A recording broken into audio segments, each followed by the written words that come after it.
All right, let's get right into it. If you're prepping for the IBCLC exam, you know this topic is absolutely crucial.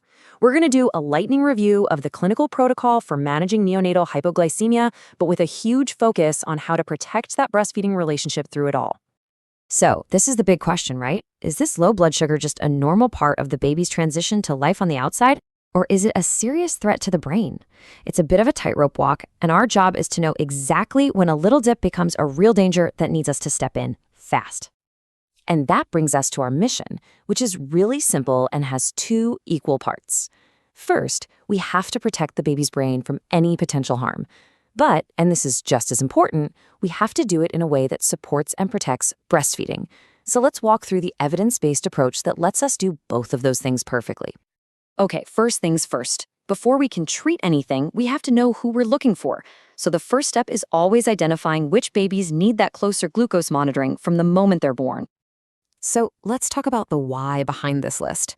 It's actually pretty fascinating. You know, for a baby whose mom has diabetes, think about it. In the womb, they get used to higher levels of sugar, so their little bodies start pumping out extra insulin to handle it. Then after birth, that sugar supply from the placenta is suddenly gone, but their insulin is still cranked up high. And what happens? It just drives their blood sugar way down. It's a similar story with something like cold stress.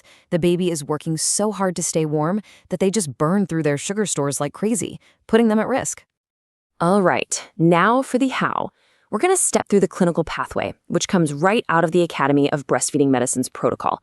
This is really the core of what you need to know for the exam, seeing how specific numbers on a glucometer tell us exactly what to do next. Okay, if you get a reading this low, we're talking under 25, or really any level below 45 in a baby who's showing serious symptoms like apnea or seizures, well, all the alarm bells should be going off. This is a straight-up medical emergency. It means immediate IV glucose, no hesitation. We've got to protect that brain, and we've got to do it now. Now, what if we're in this range and the baby is asymptomatic? Well, this is where we have an amazing breastfeeding-friendly tool. We can intervene with buccal dextrose gel, get that baby feeding right away, ideally at the breast, and then we just recheck their glucose in about 30 to 60 minutes.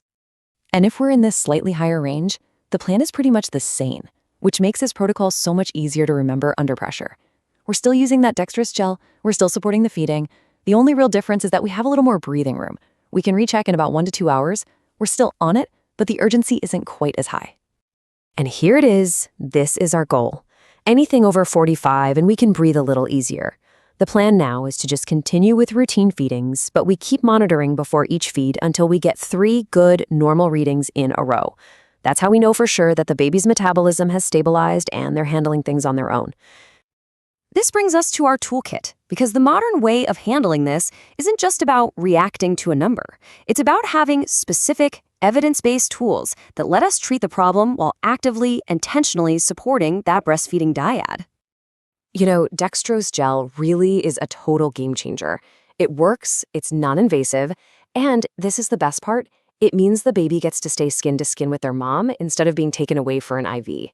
The key, and you can't forget this, is to follow up the gel immediately with a feed. The gel gives that quick sugar boost, and then the feeding provides the sustained energy to keep it up. I mean, this slide just says it all, doesn't it? Look at the difference. When we use dextrose gel and breastfeeding as our first line of defense, we keep families together. We avoid invasive procedures. We reduce NICU admissions.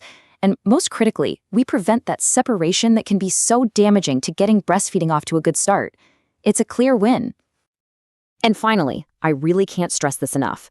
Our clinical protocols, all our numbers and algorithms, they're only as good as the support we give to the family. The human element is absolutely everything. This quote, wow, it's just so incredibly important. Can you imagine being a new mom and their baby needs a supplement? It is so easy to immediately think, my body failed, my milk isn't enough.